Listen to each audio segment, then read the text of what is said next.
Good morning, everybody, and welcome to the Recovery Classroom. My name is Drew. I am an alcoholic, and today I'm a recovering alcoholic, and I could not be any more grateful. I want to say thank you for your patience. Over the last 8-9 weeks, I've been trying to navigate this thing called high school baseball, and it's been an incredible period of time I've been able to share with my son. I've just been so fortunate and blessed, and I remember not too terribly long ago, I would have been missing out on this. So I've been taking full advantage of it. It's been incredible. I don't know how many more seasons I'm going to get with him, but I'm taking full advantage of it while I can. So thank you once again. It shouldn't be too terribly much longer before I'm able to resume a regular cadence and tempo for these morning monologues. But thank you nonetheless. Last week I was in a meeting and somebody came up to me and said, well, hey, I need to pick up a start over chip. Okay, why? Well, because my sponsor told me I had to pick up a start over chip. Okay, why? Well, because I relapsed. Okay, why? Why? Let me set the scene for you. Let me set the stage for you. We're talking about people today that I want to talk about. People who could have just a couple months under their belt. They have 6 months, a year, 5 years. It doesn't matter how much time. They've got time under their belt, and they relapse. And when they relapse, they already feel ashamed and embarrassed and humiliated. And then we go back to them and say, well, look, you already feel ashamed, embarrassed, and humiliated. You got to get up and take that walk of shame to go pick up your 24-hour chip, to go pick up that start over coin. Now, before anybody goes and gets bent out of shape, is he saying that you don't have to go pick up a 24-hour chip? I'm not saying you don't have to go pick up a 24-hour chip. What I am saying is you don't have to go pick up a 24-hour chip unless you want to. See, that's the key.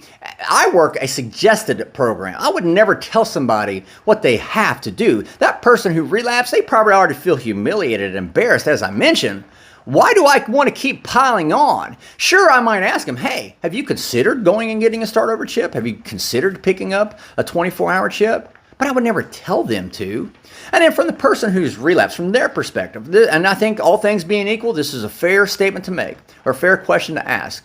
Why are you worried about what a room full of drunks and drug addicts are worried about you? Why are you worried about their opinions of you? Unless you're placing their opinions above your own sobriety. That could be detrimental.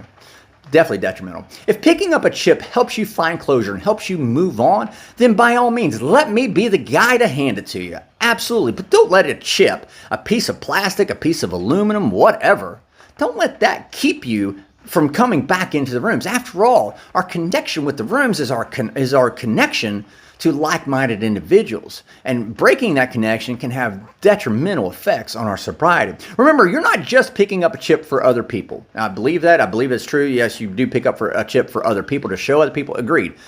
But you're also picking up a chip for yourself because it's your admission to your own honesty. It's a mission of honesty to yourself, as I should say. Old-timers, I love when they say, well, we work an honest program. Okay, I agree. You have to pick up a chip because we work an honest program. I get it. I agree with you. But what are we worried more about? Are we worried more about that person being honest with us or being honest with themselves? And let me ask you this, Mr. Old-timer. How many rooms have you been in where everything that was said was true? Are you suggesting that no one has ever come into a room and lied? I find that incredibly hard to believe. At the end of the day, I would much rather that person who relapsed, much rather them lie to me, because it doesn't hurt me, and be honest with themselves than I would for the opposite to be true.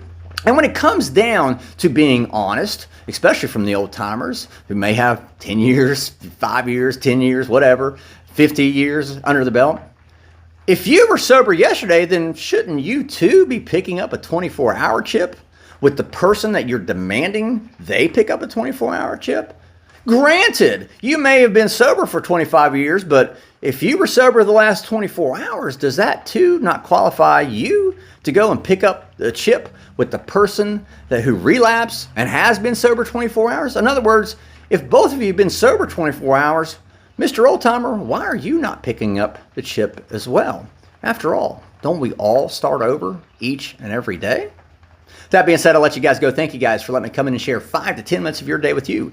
You guys absolutely keep me sober, and I could not be any more appreciative. We'll be talking again soon, guys. Remember, you can't get drunk if you don't take that first drink.